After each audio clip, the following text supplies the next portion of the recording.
Ayollarga ham, erkaklarga ham zavodda ish bor ko'rib turganlaringga yotoq joylari bor, uch mahal yebishsi ham bor. Joylari ko'ryapsiz, zavod issiqqina. Qo'qondan qo'qonliklarga tavsiya berasizmi kelishini? Albatta, kelinglar, ish zo'r, oyliklar zo'r. Ishlab yuribman, 3,5 yil bo'ldi kelganimga. Shu yerga? Shu yerga borib kelib, uyga borib kelib ishlab yuribman. Qancha oylik bo'lasiz? Sir bo'la qolsin. Sir bo'lmadi, to'g'risini ayting. O'rtacha 140-150 ming rubl olaman. Yotoqlardan, yebishlardan tashqari. Tashqari, ha. Zo'r oylik olasiz ekan. Erkaklar buncha oylik olmayapti hozir. Qancha oylik olasiz? To'g'risini aytaymi? To'g'risini ayting. 200 ming.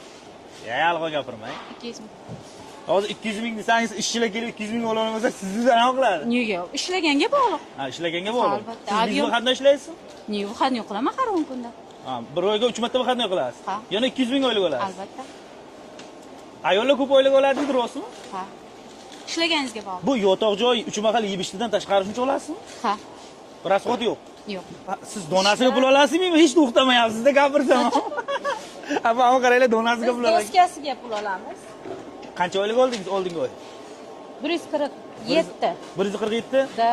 Rasxoddan tashqarimi? Ha, rasxodlardan tashqari bepul yotoqlarimiz, ovqatlarimiz bepul. 130, 150 gacha olyapti. Ayol kishilar 160, 180 gacha olyapti. No, erkaklardan ayollar ko'p bo'ladi. Ha, mazd qilyapti, yaxshi bo'lyapti, yaxshi ishlayapti. Akalar, ayollar ko'p bo'lyapti ekan hozir erkaklardan ko'ra.